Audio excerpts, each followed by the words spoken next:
کبھی قرآن بھی اٹھا کے دیکھا کہ اللہ مجھ سے کیا کہہ رہا ہے؟ تیرے رب نے اتارا سب سے حسین کلام قرآن، یہ وہ کلام ہے جس کو رب نے ایسے پکا سی کے بھیجا ہے۔ یہ جو ہمارے بچے آتے ہیں بیچارے، جاب بھی کرتے ہیں، پڑھائیاں بھی کرتے ہیں، کبھی قرآن بھی اٹھا کے دیکھا کہ اللہ مجھ سے کیا کہہ رہا ہے؟ اللہ دیکھنے والا ہے کہ ہم میں خوبصورت عمل کون کرتا ہے۔ ہم نے تو صرف قرآن خوانی کے لیے قرآن رکھا ہوا ہے، ختم پڑھ لو، اس کے لیے قرآن رکھا ہوا ہے۔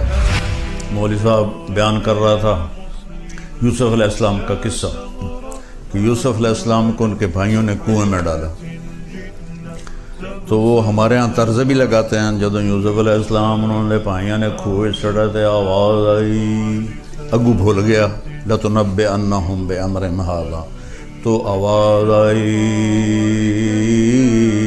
اور یاد کر رہا ہے، اب یاد آیا نہیں تو کہتا ہے اوے لوگو مسئلہ سن لو، پھر نہ آکھیا جے مولوی نے دسیا نہیں۔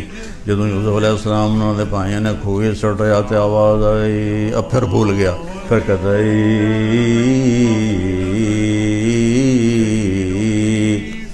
پھر یاد نہیں آیا، کہ جو ہن نہ دسیا تو مینوں لتر پین گے۔ اوے سن لو مسئلہ غور نال سن لو، قرآن بیان کر رہے ہیں، میں کوئی خبراں نہیں سنا رہا۔ جب یوسف علیہ السلام انہوں نے بھائیوں نے کھوئے سٹیا تو آواز آئی کڑم، آواز آئی کڑم۔ یہ تو قرآن کے ساتھ ہو رہا ہے۔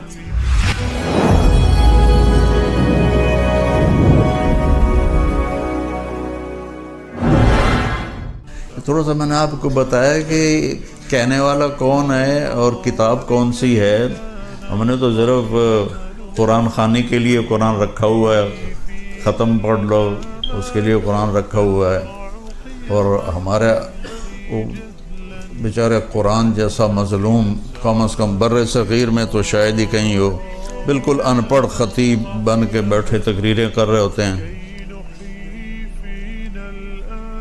مولوی صاحب بیان کر رہا تھا یوسف علیہ السلام کا قصہ کہ یوسف علیہ السلام کو ان کے بھائیوں نے کنویں میں ڈالا، تو وہ ہمارے ہاں طرز بھی لگاتے ہیں، جب یوسف علیہ السلام انہوں نے بھائیوں نے کنویں چڑھا تے آواز آئی، اگو بھول گیا لَتُنَبِّئَنَّهُمْ بِأَمْرِهِمْ هَٰذَا، تو آواز آئی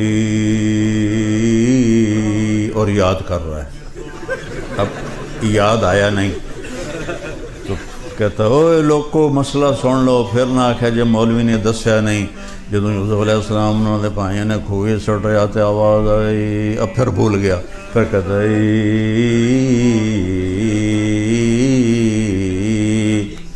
پھر یاد نہیں آیا، کہ جو ہن نہ دسیا تو مینوں لتر پین گے۔ اوے سن لو مسئلہ غور نال سن لو، قرآن بیان کر رہے ہیں، میں کوئی خبراں نہیں سنا رہا۔ جب یوسف علیہ السلام انہوں نے بھائیوں نے کھوئے سٹیا تو آواز آئی کڑم، کڑم، پانی میں گرنے تو آواز ہوتی نا، کڑم، آواز آئی کڑم۔ یہ تو قرآن کے ساتھ ہو رہا ہے۔ کبھی آپ نے اٹھا کے دیکھا کہ اللہ کیا کہتا ہے؟ کیا کچھ کرتے ہو، کیا کچھ پڑھتے ہو، کیا کیا پڑھائیاں کرتے ہو، ساتھ جاب بھی کرتے ہو۔ یہ جو ہمارے بچے آتے ہیں بیچارے، جاب بھی کرتے ہیں، پڑھائیاں بھی کرتے ہیں، کبھی قرآن بھی اٹھا کے دیکھا کہ اللہ مجھ سے کیا کہہ رہا ہے؟ تو اللہ تعالیٰ نے کہا ہے کہ لِيَبْلُوَكُمْ أَيُّكُمْ أَحْسَنُ عَمَلًا، میں تمہیں آزما رہا ہوں، تم نے مر کے میرے پاس آنا ہے، تم میں سب سے خوبصورت عمل کون کرتا ہے۔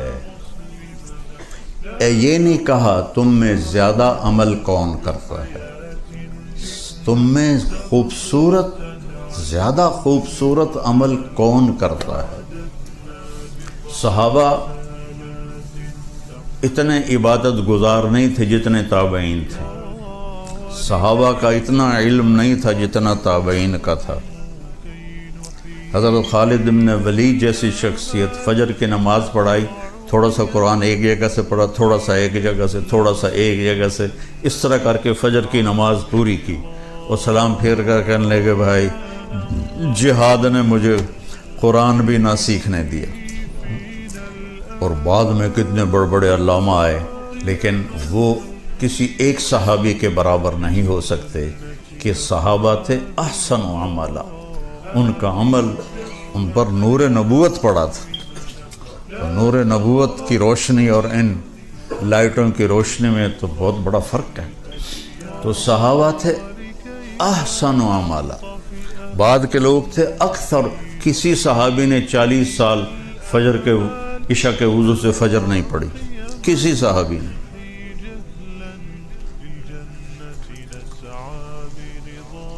تابعین کتنے ہیں جنہوں نے جو عشاء کے وضو سے فجر کی نمازیں پڑھی۔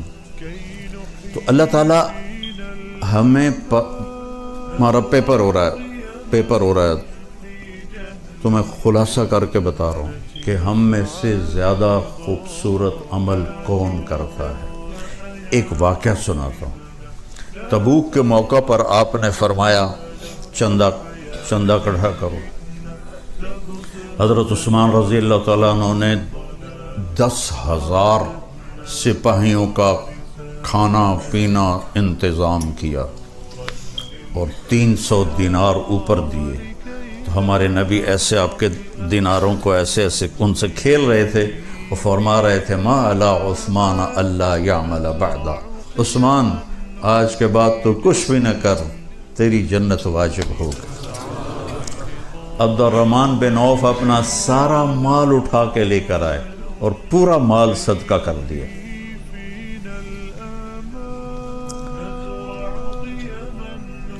ابو بکر سے حضرت عمر رضی اللہ تعالیٰ عنہ کوشش کرتے تھے آگے نکل جاؤں، کہیں تو آگے نکل جاؤں۔ تو اس موقع پر ابو بکر کے گھر میں غربت تھی اور عمر مالدار تھے۔ کہنے لگے بھائی عمر آج جے تو لے گیا، بازی تک لے گیا، پھر تینوں نہیں لبنا ہے موقع۔ انہوں نے کیا کہ اپنے مال کو آدھا کیا اور اٹھا کے، مثلا سمجھو اتنا بڑا گٹھا اٹھا کے لائے، اتنا بڑا۔ ابو بکر رضی اللہ تعالیٰ عنہ نے چھوٹی سی گٹھڑی اٹھائی ہوئی اور وہ لے کے آئے۔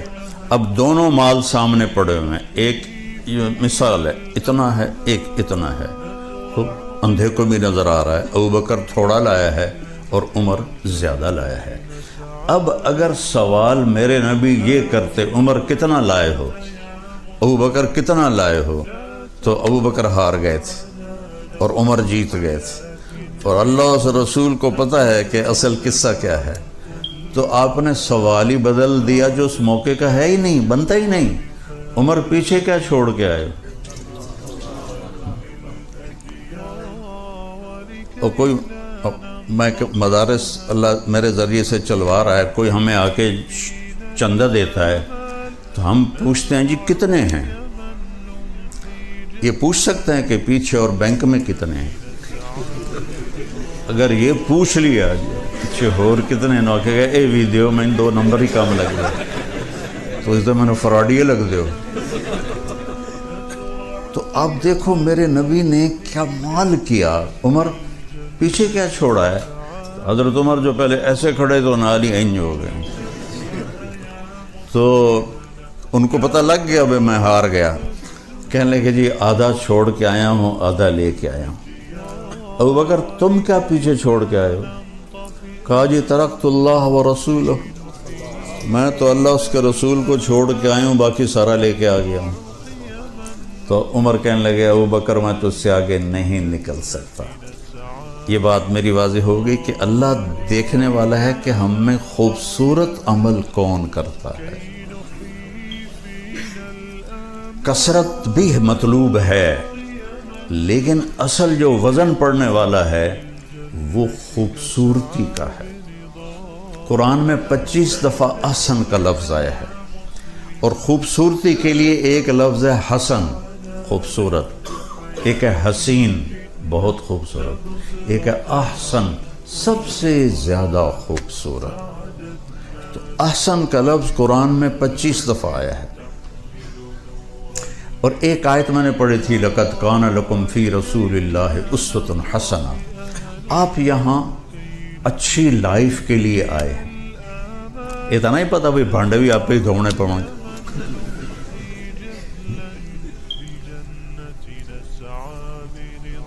لائف خوبصورت ہو وہ کپڑے گاڑی پیسے کے ساتھ اس کا کوئی تعلق نہیں، چونکہ زندگی اندر ہے باہر نہیں ہے۔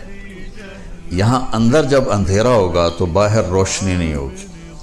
100 بار چمن مہکا 100 بار بہار آئی، دنیا کی وہی رونق دل کی وہی تنہائی۔ زندگی اندر ہے تو میرے نبی نے فرمایا اگر اپنی زندگی خوبصورت بنانا چاہتے ہو تو مالدار ہونا شرط نہیں، سید قریشی ہونا شرط نہیں، انگلینڈ امریکہ میں رہنا شرط نہیں، غریب ہونا شرط نہیں، بادشاہ ہونا شرط نہیں ہے۔ میرے محبوب کی زندگی تمہارے لیے خوبصورت ترین نمونہ ہے۔ اس کے لیے حسن کا لفظ نہیں آیا، حسنہ کا لفظ آیا۔ سبحان اللہ، قرآن بھی کیا شے میرے رب نے اتاری۔ کسی کے چہرے پر تل ہو یہاں تو کتنا خوبصورت ہو جاتا ہے۔